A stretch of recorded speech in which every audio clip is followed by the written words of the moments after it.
Welcome back to The Word. I'm your host, Max Dutton, reporting for the Baker Orange. On this week's episode, we'll give you a behind-the-scenes look at how the annual Maple Leaf Festival is being prepared for, update you on the Baker News Rundown, and check out a new IHOP in Lawrence that has an interesting twist.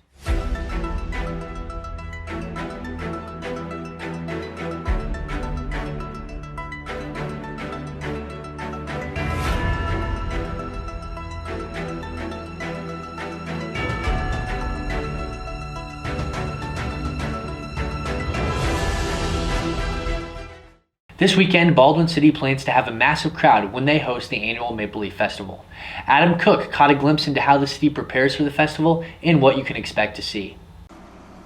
Last year, Baldwin City's nationally famous Maple Leaf Festival was canceled due to the COVID-19 pandemic.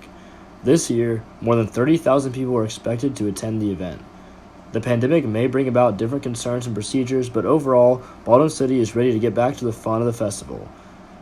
The student body just seems excited to welcome the festival to town once again. I feel like this is kind of a tradition that didn't get to happen last year, so I feel like this is kind of like a big moment, I guess. I'm definitely expecting a lot more people to be out there, especially since, obviously we didn't have the festival last year. I look forward to just all the different shops, and they have lots of good food. I'm excited for I've never actually seen it before, so I've heard a lot about it. It sounds like a lot of fun, so I'm excited to see it. It's like one of the biggest things the town does. Driving into it, you see the big sign, of course. It's just like a sense of community and culture, so it's very important. For the Baker Orange, I'm Adam Cook. Back to you, Max.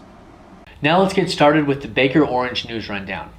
This summer, Baker students participated in a summer research project in the Baker wetlands. Baker Orange staff member Colby Christensen reported that 5 students were selected to live in the Baker wetlands for 8 weeks to conduct research. From June 7th to August 1st, the students lived and worked in the Wakarusa field station throughout their stay. The students involved in the research were David Popp, Ali Renfro, Elena Steffen, Jennifer Tidd, and Ryan Upham. Baker University has been given a grant to digitize old copies of the Baker Orange newspapers, starting at papers dating back to 1925. Baker Orange staff member Hunter Finnerty reported that university archivist and museum director Sarah DeCaro decided to focus on getting old copies of the Orange online for all to see. DeCaro realized that it was not realistic for many people to visit the archives to read the copies of the paper, saved on the reels of the microfilm. So she decided to apply for a grant to change this. With the grant money secured and camera equipment purchased, DeCaro explains that the project will take a few months before it is accessible to the public. Taylor Nicholson is back this week with another segment of Taylor on the Town. This week she took a look at a unique new IHOP location in Lawrence. Our breakfast food options in town have been flipped.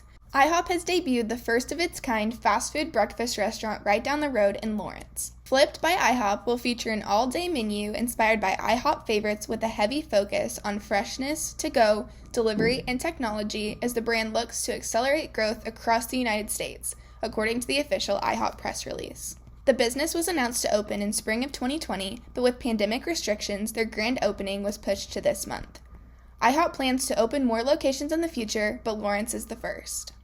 Well, that'll do it. Thanks for joining us on this episode of The Word. Remember to keep up to date with all things Baker Orange by following us on Instagram, Twitter, and Facebook at Baker Orange. While you're at it, you can also follow the Instagram and Twitter pages for our show at BU_The Word. See you in 2 weeks.